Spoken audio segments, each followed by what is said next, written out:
Pour les exercices 145 à 148, il s'agit de résoudre une équation produit nul. On commence par l'exercice 145. On nous dit quel est l'ensemble de solutions de l'équation suivante. Donc ici, en observant cette équation, on reconnaît une EPN, c'est-à-dire une équation produit nul. Pour résoudre une EPN, on va utiliser une règle très simple qui nous dit que pour que le produit A fois B soit égal à 0, cela ne peut être vrai que si et seulement si le facteur A vaut 0 ou bien le facteur B vaut 0. Appliqué à notre produit ici qui vaut 0, ça veut donc dire soit le premier facteur 3x moins 5 est égal à 0 ou bien le deuxième facteur 4x plus 6 est égal à 0. Et ensuite, on a deux équations linéaires du premier ordre à résoudre. On retire le moins 5 du côté gauche et donc du côté droit de l'égalité, il y a un plus 5 qui apparaît, mais on écrit juste 5 grâce à l'ajout de 5 des deux côtés de l'égalité. Ensuite, on retire la multiplication par 3 du côté gauche de l'égalité et du côté droit, la division par 3 apparaît. Cela grâce au fait que l'on divise à gauche et à droite de l'égalité par 3. On obtient ainsi première valeur possible pour x. On va refaire la même chose ici. On retire le plus 6 du côté gauche de l'égalité et du coup un moins 6 apparaît du côté droit de l'égalité grâce au fait de retirer 6 des deux côtés de l'égalité. On retire la multiplication par 4 du côté gauche de l'égalité et une division par 4 apparaît du côté droit de l'égalité grâce au fait de diviser les deux membres de cette égalité par 4. Et ensuite ici on n'a plus qu'à simplifier. On sait que le 6 c'est du 3 fois 2 et le 4 c'est du 2 fois 2. On simplifie alors les deux et on obtient que x est donc égal à moins 3 sur 2. En effet, le moins peut être écrit au numérateur ou au dénominateur ou juste à gauche de la barre de fraction. On obtient alors l'autre solution possible de notre équation. On n'a plus qu'à regarder parmi les réponses proposées pour voir que la bonne réponse est la réponse C. Ensuite, pour l'exercice 146, on nous dit résoudre dans R l'équation suivante. Quand on observe cette équation, cette expression nous fait clairement penser à une identité remarquable. Sauf que dans les identités remarquables, avec trois expressions, à savoir la première et la deuxième identité remarquable, le x se trouve tout au milieu. Donc on n'a plus qu'à déplacer ce moins 40x tout au milieu de notre expression. Et donc là on reconnaît clairement la deuxième identité remarquable. On a clairement la forme a carré moins 2ab plus b carré. Pour être sûr et certain que c'est bel et bien la deuxième identité remarquable, il faut vérifier qu'ici on a bel et bien notre double produit 2ab. Donc pour cela, il faut déjà identifier le a. Il faut mettre cette quantité au carré. Le 16, on sait que c'est 4 au carré avec x au carré. Ça nous fait alors 4x au carré. Et le 25, c'est pareil. On sait très bien qu'il s'agit de 5 au carré. Et ensuite, on n'a plus qu'à vérifier qu'ici, on a bien le double produit. Le moins 2, c'est facile à écrire. Le a, ça doit être notre 4x. Et le b,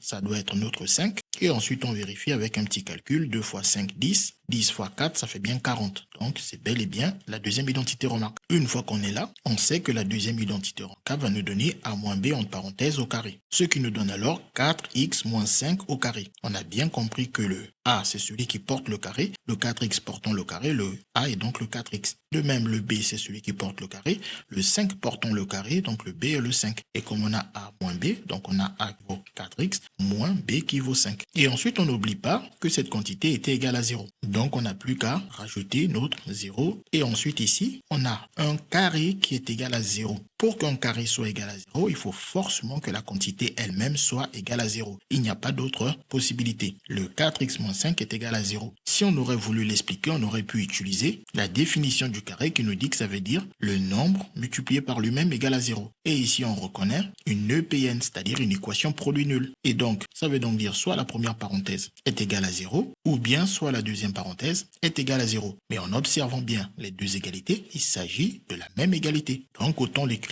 qu'une seule fois. Et c'est exactement ce que nous faisons ici. Ensuite, on n'a plus qu'à résoudre cette équation. Le moins 5 disparaît du côté gauche de l'égalité et un plus 5 apparaît du côté droit de l'égalité en rajoutant 5 aux deux membres de cette égalité. Le multiplié par 4 disparaît du côté gauche de l'égalité et un divisé par 4 apparaît du côté droit de l'égalité grâce à la division par 4 effectuée à ces deux membres de cette égalité. Et on obtient ainsi x égale 5 sur 4. Et on peut même aller plus loin dans le calcul et dire que 5 sur 4, c'est 1,25, qui est bien évidemment une valeur exacte, car on a ici un nombre décimal. On n'a pas une infinité de chiffres après la virgule. Ensuite, on n'a plus qu'à regarder parmi les réponses proposées pour voir que la bonne réponse est la réponse D. Ensuite, on passe à l'exercice 147, on nous dit résoudre dans R l'équation suivante. Donc, en observant cette équation, on voit qu'il y a un x puissance 2. Lorsqu'on voit des x puissance 2 apparaître dans des équations, on appelle ça en général des équations du second degré. Bien évidemment, ça peut être un peu plus compliqué s'il y a des quotients qui apparaissent. Mais sans quotient, juste avec des sommes sans division comme ça, pas de x au dénominateur, quand on est au collège ou au lycée, il s'agit d'équations du second degré en général. Et pour résoudre une équation comme ça, qui n'est pas du premier degré, c'est-à-dire qui n'a pas tout simplement que x, mais des puissances de x, l'astuce la plus souvent utilisée est de tout passer d'un côté de l'égalité. Donc, on a ici, il nous faut faire passer ce 4x du côté gauche de l'égalité. On fait alors disparaître ce 4x du côté droit de l'égalité et du côté gauche de l'égalité, un moins 4x apparaît. On a réussi cela en retirant 4x des deux côtés de l'égalité. 4x moins 4x a donné 0. Et une fois qu'on est là, nous, on est dans la partie équation produit nul qui nous aide alors à nous poser la bonne question de comment faire pour résoudre une telle équation.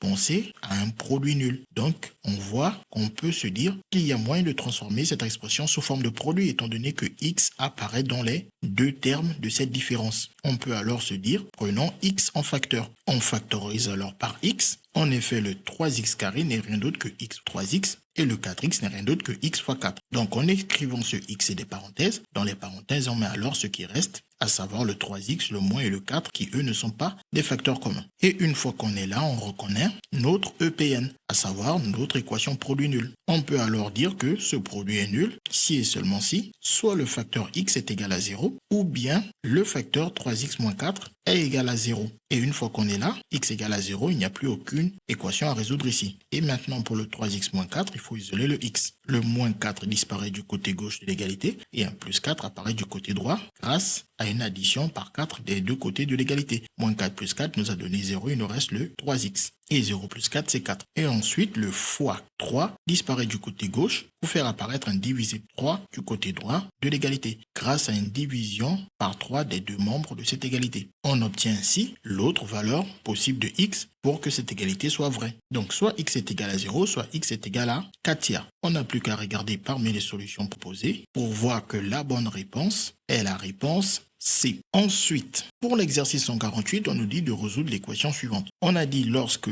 il y a des puissances qui apparaissent sur le x, en général, la méthode privilégiée est de tout mettre d'un côté et de tenter une factorisation pour faire apparaître une équation produit nul, c'est-à-dire une EPN. Et donc, on va faire ça ici. On a cette équation. Il faut faire disparaître le moins 20 du côté droit de l'égalité. Lorsque le moins 20 disparaît du côté droit, lorsque le 20 disparaît du côté droit, un moins 20 apparaît du côté gauche de l'égalité. Et cela a été possible en retirant 20 des deux côtés de l'égalité. 20 moins 20 nous a donné 0. Et ici, on a écrit notre plus 4 moins 20. Et ensuite, on n'a plus qu'à effectuer ce petit calcul. Plus 4 moins 20 nous donne alors moins 16. Bien évidemment, à chaque fois, comme on résout des équations, n'oubliez pas les symboles d'équivalence que nous mettons ici pour dire que les solutions de cette équation sont les mêmes que les solutions de cette équation, sont les mêmes que les solutions de cette équation, etc. Attention, ne pas confondre les équivalences avec des égalités. L'équivalence, ça veut dire équivaut à, alors que les égalités, c'est égal à. Équivaut à, c'est différent de égal. Donc, on revient ici, on observe notre expression, on voit un carré, un moins et un 16, donc, qui nous fait clairement penser à un carré. On tente alors de mettre 16 au carré, on sait que 16, c'est 4 au carré. Donc, ici, on a la différence de 2 carrés. On reconnaît clairement la troisième identité remarquable, qui a pour expression a carré moins b carré. Le a n'est rien d'autre que le 9x moins 5.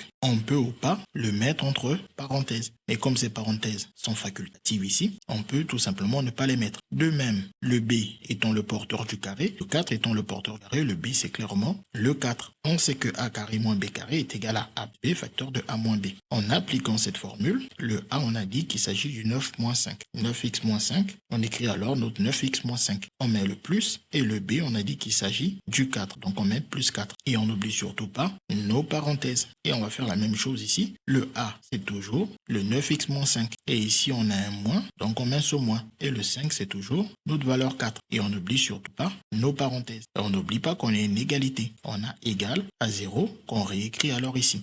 Ensuite, à l'intérieur des parenthèses, on effectue les calculs. Moins 5 plus 4, ça fait moins 1. Et on réécrit le 9x ainsi que les parenthèses. Et de même ici, on a moins 5 moins 4. Moins 5 moins 4, on sait que ça nous donne moins 9. Et on réécrit le 9x ainsi que les parenthèses. Et on n'oublie pas notre égal à 0. Et une fois qu'on est là, on reconnaît clairement une EPN, c'est-à-dire une équation produit nul.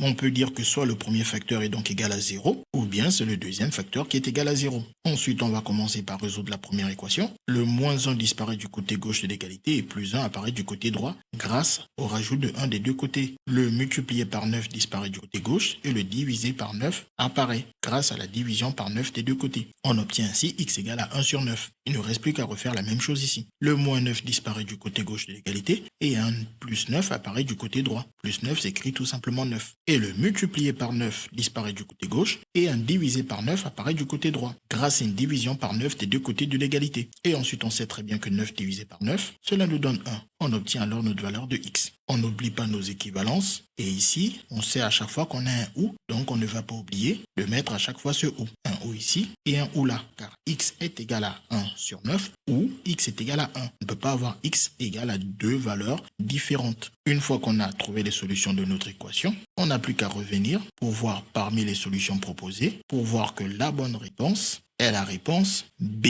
En bonus, on peut voir que cette équation aurait pu être résolue d'une autre manière sans forcément utiliser une EPN, c'est-à-dire une équation produit nul. On pouvait commencer à isoler la partie qui possède le x, soit en disant que c'est un grand X carré qui est égal à 9x moins 5 au carré, ou soit tout simplement en gardant cette quantité telle qu'elle. Donc soit vous posez grand X égal à 9x moins 5, ou soit vous passez directement le plus 4 de l'autre côté. Donc comme on l'a expliqué, le plus 4 devient moins 4 en passant de l'autre côté. Et 20 moins 4, ça fait 16. Et une fois qu'on est là, pour enlever un carré, on utilise une racine carrée, comme lorsqu'on calculait les longueurs au collège avec le théorème de Pythagore. Sauf que ici, il faut faire attention, ce ne sont pas des longueurs, donc les résultats ne sont pas forcément positifs. Certains peuvent nous donner des résultats négatifs. Donc en enlevant le carré, on obtient soit moins la racine carrée, donc attention, le moins jamais sous le radical de la racine carrée, ou bien on obtient plus la racine carrée. Donc ça, il faut vraiment bien le retenir. Enlever un carré nous donne soit moins la racine carrée ou soit plus la racine carrée. Ceci n'apparaissait pas dans le théorème de Pythagore parce que on travaillait avec des longueurs. On ne pouvait pas dire moins une racine carrée car une racine carrée est un nombre positif. On ne peut pas dire moins un nombre positif qui donne un résultat négatif